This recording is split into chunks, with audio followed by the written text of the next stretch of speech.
I want to speak to you today about my budget. Here is my budget. So here is my budget. You'll see that my income was $282,346. However, my expenses for the year, which would include housing, food, clothing, those kinds of things, as well as just the regular car payments and things that I have to make, was $280,435. The cash I had left over at the end of the year after everything was said and done was $1,911. Now, of course, I owed some loans and I had to pay some interest, and interest is always compounded. So at the end of the year as well, I still had $614,241 in debt. So I decided to take the cash that I had left over, the 1,911, and apply it to that. But still, at the end of the year, I still owed, with no savings, $612,330. That's a sizable amount. Now, but of course, on the money that I'm going to make in the future, and I still have a little bit of credit left, so I'm still going to go on vacation overseas, like I always do every year. Usually, I do 2 trips, and of course, I have a big house, and even though the kids and wife don't work, and they go hungry some nights, we're still going to invite some friends and friends of friends over to stay at our house indefinitely.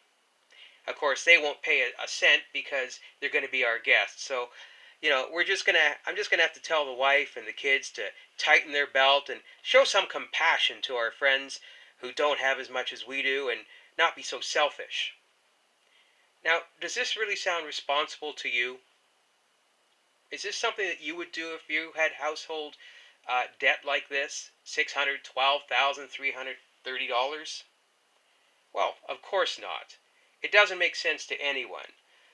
As a matter of fact, what I've shown you is actually a big lie. That's really not my budget, but actually the numbers aren't a lie.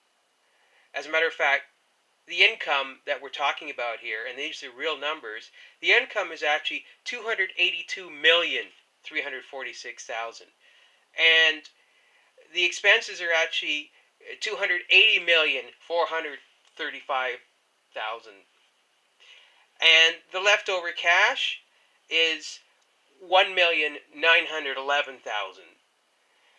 And the loans and interest owed, yeah, well, that's 614,241,000. And still, with no savings left at the end of the year, the actual figure is 612,330,000. So whose balance sheet is this anyway? Well, actually, it's the Government of Canada's, as reported on page 29 of their 2015 annual report. Yet, on the other hand, with these figures, politicians and senior civil servants still travel all over the place with the income from our tax dollars. And if they don't have enough income from our tax dollars, of course, they're going to go back and get some loans. As well, politicians and senior civil servants also receive benefits and salaries that far exceed what the average Canadian does make in a year. Despite that fact, 6% of our population is still homeless. We still have 1% of our population that has to deal with child poverty every day.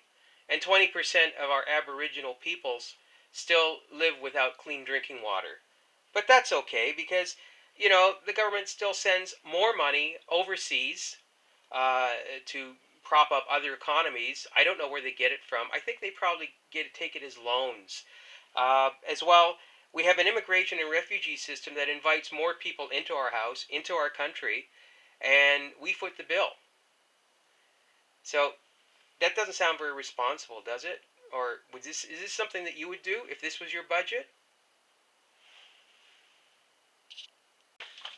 All of the figures that I've used in the example that I've shown you actually come from this report right here, the annual financial report of the Government of Canada for the year 2015. It's put out by the Department of Finance Canada, and it's available on their website. As a matter of fact, as I said, before, the numbers are actually on page 29 of this report. Now, understand that this type of budgeting or this type of rationale isn't only just in Canada, but it also seems to be the culture of many governments in the Western world, including the United States and Great Britain. So this seems to be the culture. Does this really make sense, though, to you, what's going on? Think about this. This, indeed, folks, is my reality check. Thank you for watching.